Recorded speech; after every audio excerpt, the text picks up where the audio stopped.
Harvey Lockett, a trailblazer of change in Portland's history. Born into a family that moved to Portland in 1952, Harvey attended Boise School and Benson Tech, where he learned valuable skills for his future career. From his first job at Kino's food stores to his service in the Air Force and later work with the Forest Service, Harvey's early life was marked by a strong work ethic and commitment to excellence. A vivid storyteller, Harvey shares memories of the vibrant Cotton Club, a popular nightclub in Portland where he experienced the sense of community and hospitality that would shape his understanding of business and entrepreneurship.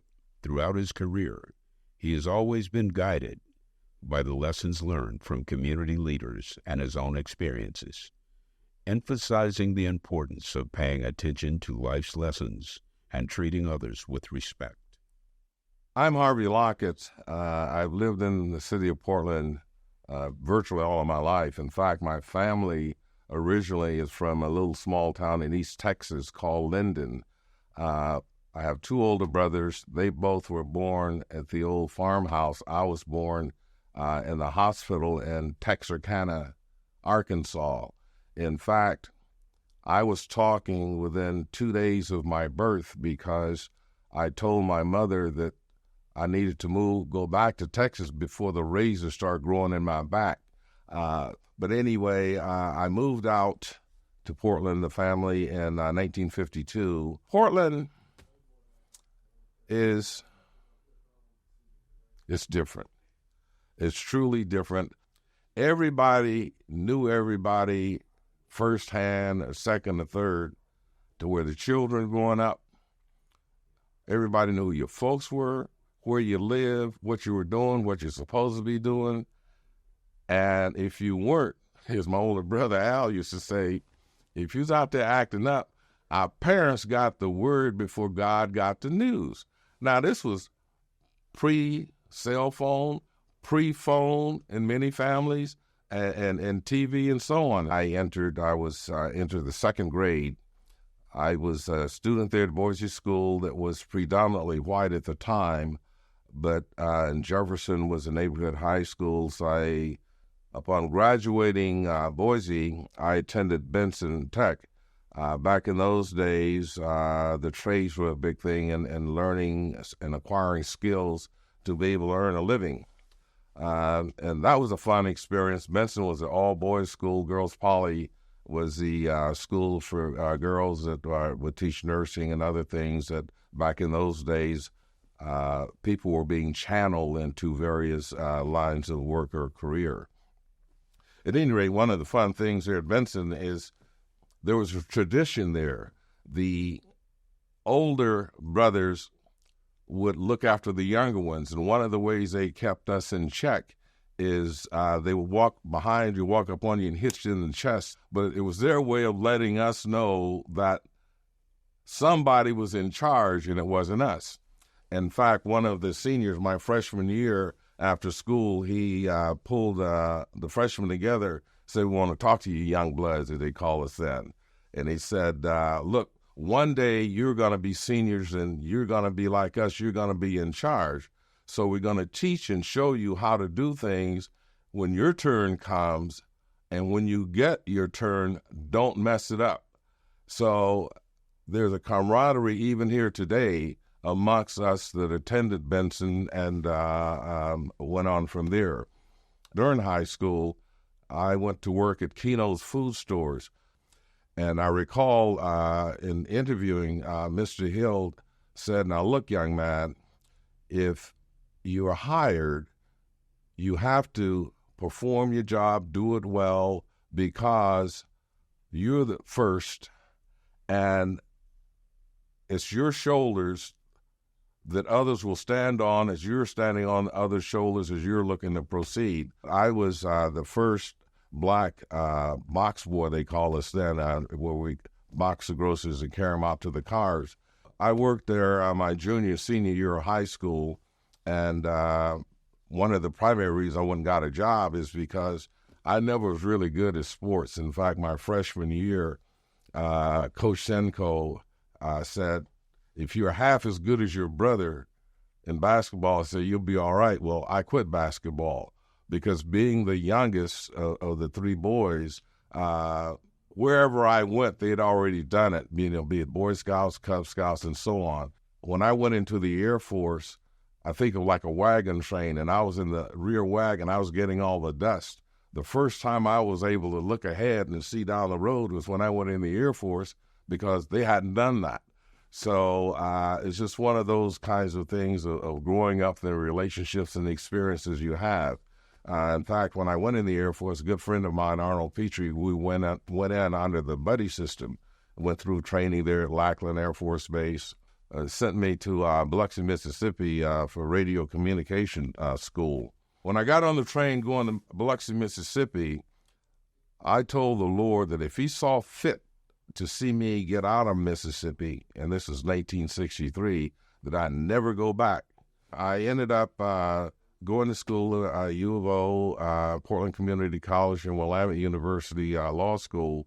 In 1970, I finished Portland Community College, and I worked for the Forest Service for the summer, and they had a big fire up in Washington, Lake Chelan fire, and I and others, we went up to fight the fire. So we were there, we went to work, we were working in Packwood, Washington, and building water systems in the park up there. And this one Monday we got to work, and we were told that we were going to go and fight a forest fire. So we looked around, and we didn't see any smoke anywhere. So we got on a bus, drove up to Longview, Washington, rode to Longview, Washington, got on an airplane, flew to Wenatchee. Then we got on a helicopter, and then we could see the smoke from the fire there in Wenatchee, Washington. Now, the fire, we were on one side of the mountain. We walked up the mountain, down, across the valley, up on the other mountain. That's where the fire was. So we fought the fire first, second, third, and fourth day. Meanwhile, we didn't have any of our toiletries or things because we were thinking that we were going to be back where we worked every day. Well, we complained to the people there, the Forest Service people, that, hey, we need toothbrush, toothpaste, yada, yada, yada. And they were telling us, well, no, we don't have room to bring those kinds of supplies in. Meanwhile, these old dudes, they're in the Forest Service, they got television set up and generators and this, that, and the other. And so we said, well, this just isn't right. We're done. We're not going to fight this fire anymore because you guys not being cooperative with us. And I remember the old guy said, well, you can't leave. The fire's not out. And our response was, we didn't hire on to put the fire out. We hired on to fight it. Well, here was young black males that having to fight through nonsense wherever we went. And we were like anybody else where we wanted a job to where we could earn a living and have a positive experience. It was a summer 1970, August, maybe September. I went to work for the Model Cities program here in Portland. And Charles Jordan was the director of the Model Cities program. So that was my first job where I could legitimately I had a desk and I had a telephone. Well, things are looking up for me now because I got my home base and I was working in an area that I enjoyed, working in economic development and housing there at the Model Cities program, and where you have the neighborhoods and neighborhood associations and the community being involved in all. And I recall I had an experience there where 2 new positions became available, and I applied for one, and a coworker applied for the other position, and we both were selected for the promotion, but they were going to pay me less than what this other person was earning. So I took issue with that, and so Charles called me in, and I went in and met with him, and so he said, well, Harvey, you're doing good work, and we're going to promote you, but we can't pay you the same amount we're going to be paying this other guy. He said, because he has a degree and you just have your associate degree. And I said, well, I'm doing the work and doing a good job, as you said, and I think I should be able to be paid that. He says, well, can't pay you that. He said, but think about it, and we'll get together a couple of days from now and talk about it further. So a couple of days later, I went in and met with him, and he said, well, what did you decide? What did you decide? And I said, I think I should receive that pay level. He said, well, we can't do that. He said, Harvey, it's because Michael has his degree and you just have your associate. He said, well, Harvey, Model Cities program not going to be around much longer. These jobs are going to go away. And you need to get your education to better prepare yourself to be competitive in the marketplace. He said, what are you going to do? I said, well, I'm going to continue doing my job as I have, and I will be going back to school. Well, I worked there in Model Cities for a year and then went down to the University of Oregon. During that period, Charles Jordan became a city commissioner. So after I graduated Willamette, a position became available on his staff. So I went in and interviewed, and he hired me. So when I went back to fill out the paperwork as a new employee, and I'm looking at the paperwork, and I looked and I saw that my pay was at the top of the pay range. So I looked at Charles and I said, what's up with this? I thought maybe you start me at mid-range. And he looked at me and he said, have you paid off all your college loans? I said, well, no. He said, you can proceed in doing that.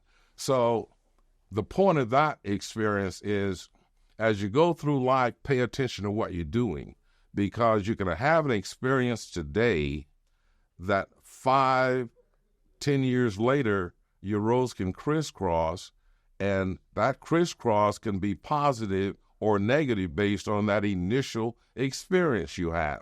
So, point being, don't be messing with folk, because the person you're giving a hard time to today that you don't even know can be the person walking across the bridge with a rope of a lifeline that won't throw it to you because they look at you and say, you're the guy that would give me a bad time back in the day, and you didn't even know me. When I was discharged in 1967, April, a good friend of mine, Louis Thornton, he was out of Galveston, Texas. He flew up to Portland with me and spent 3 days or so, and I took him to the Cotton Club, and that's the first time, April 1967, that I went into the Cotton Club. In those days, I was working at Alcoa Aluminum, and the jobs that were available to us were hard, dirty, dusty, greasy jobs. At Alcoa Aluminum, we were making the aluminum cables for electricity. And so we worked hard. I was making like $110 a week. And on the weekends, we go to the Cotton Club. Now, if you want to see a scene, it's like we would dress, the sisters would have their pretty dresses and all and coming out, and the fellas would wear their suits, their shirts and their ties, and just choke down. And we go to the Cotton Club, live music. I have to recall Earl Thomas and, of course, Mel Brown out playing drums and all. In fact, Earl Thomas was, in my mind, our local James Brown, extremely talented. I mean, the place was thumping. You go down there, and when you get out of your car in the parking lot, if you were able to get into the parking lot, you could hear the music vibrating through the walls of the place. Then you open the doors, it'd be a bit louder, and you could hear it. And Harvey Rice would be there at the door. Paul, he was always there. And that's another story, comment I'll make. But Paul was Mr. Hospitality. He taught us in our community. He had a venue that you could take your brothers, sisters, friends, associates, or whomever, where you could have a wonderful time, and there were no problems or issues of people getting out of hand. Paul didn't tolerate that. He was the ultimate diplomat in letting you know that if you didn't conduct yourself in a proper manner, that you would be excluded from the place. And that was a fun experience, and knowing that there was always a place that we could go and have live entertainment. In fact, if you want to get a perspective of the thumping in there, is the movie that Animal House, Belushi. There's a scene in there where there's a group playing, and as I recall, I think it's Otis Day and the Knights, but they're singing a song called Shamalamdam Ding Dong, as I recall, something like that. But if you ever want to get a feel for what had felt like in that club, check out that movie and that scene where some students from the college went to the club, and it was a black club, but they didn't know it. But the music was playing when they went in, and there are other things that happen in the movie. But just check that particular scene out, and that will give you a feel or a sense of what it was like in the Cotton Club. I mean, it was close, it was intimate, it was you were just right there. I learned from Paul, that he being a businessman, and in those days, we had the different clubs and people on the different ones on taverns and stores and what have you. But that was my observation of black entrepreneurs doing well. And what I figured out about Paul was I and others, we had a job. Well, Paul had his job too, which was running the business, and he was there. Over the years, I saw situations where different ones had an opportunity and would open a business, but eventually fail. And oftentimes it failed because they weren't there managing and running their business. Paul was a hands-on. Paul, always being the visionary he is, he was running his business, making his decisions. So it was his way of taking us to the next level. And as opposed to too often in life, we have something, then boom, it's gone, and then nothing replaces it. Well, to me, Paul was like transitioning. He was doing his thing, and so the community was able to come along with it. We were able to observe and be a part of the rise of success, the leveling off, and the transition to the next generation.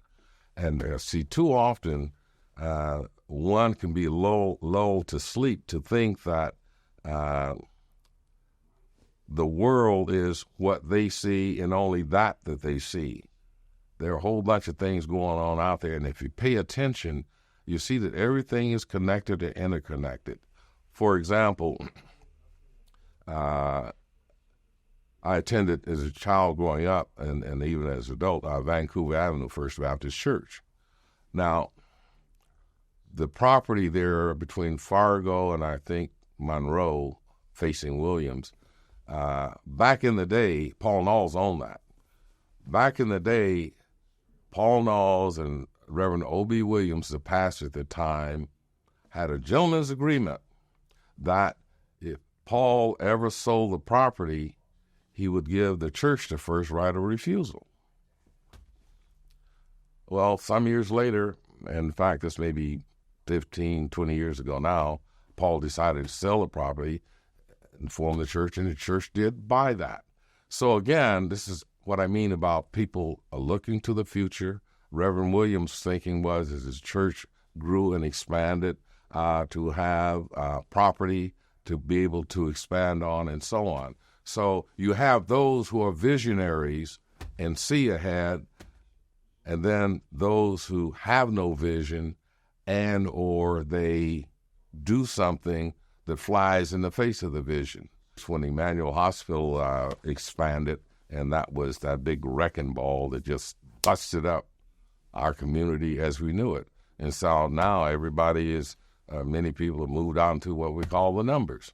And in fact, back in the day, you could be walking down Williams Avenue or Vancouver, wherever, and before you can get to Russell to Fremont, somebody gonna pass by and give you a ride because they knew you.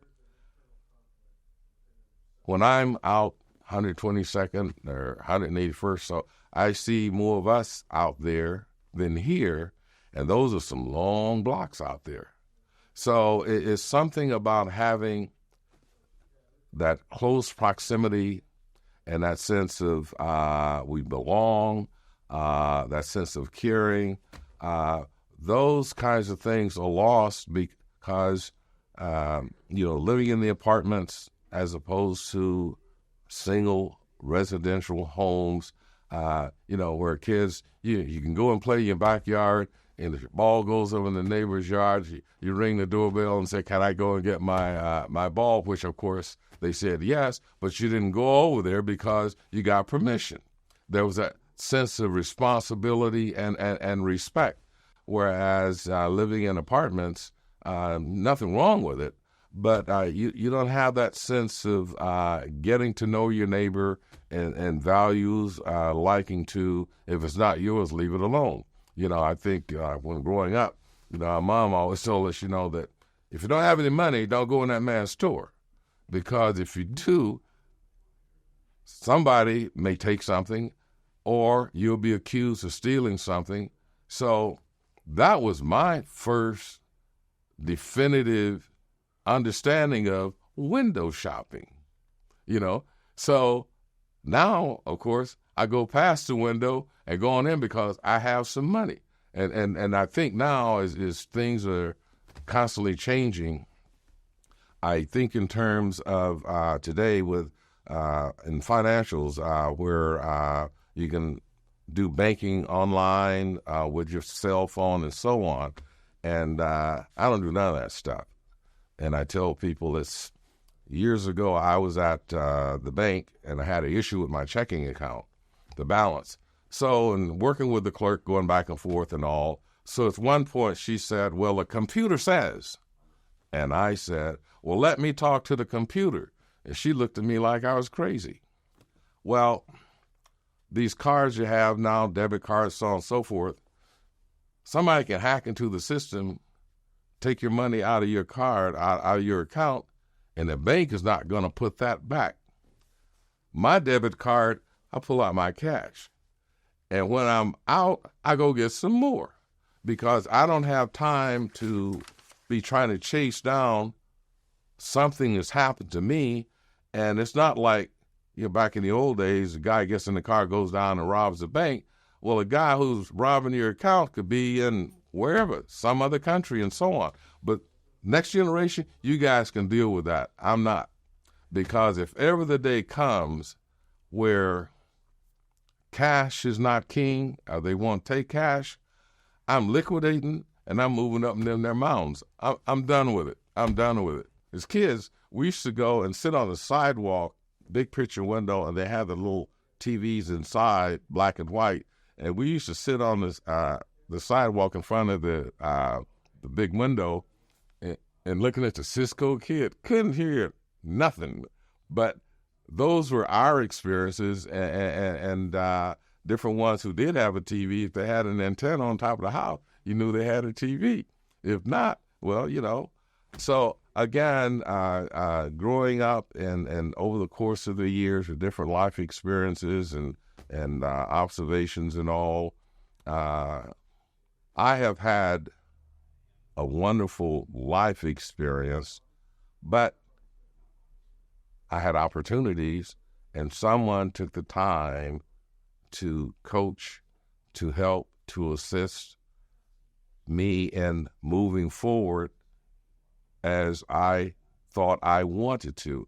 For example, Mr. Isaac Payne, he was a Boy Scouts leader, and he would line us up like soldiers, and he said he'd inspect us.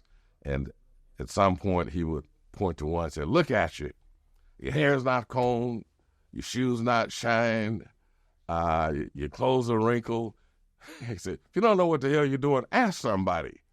So again, the concept of it takes a village to raise a child, we had a village.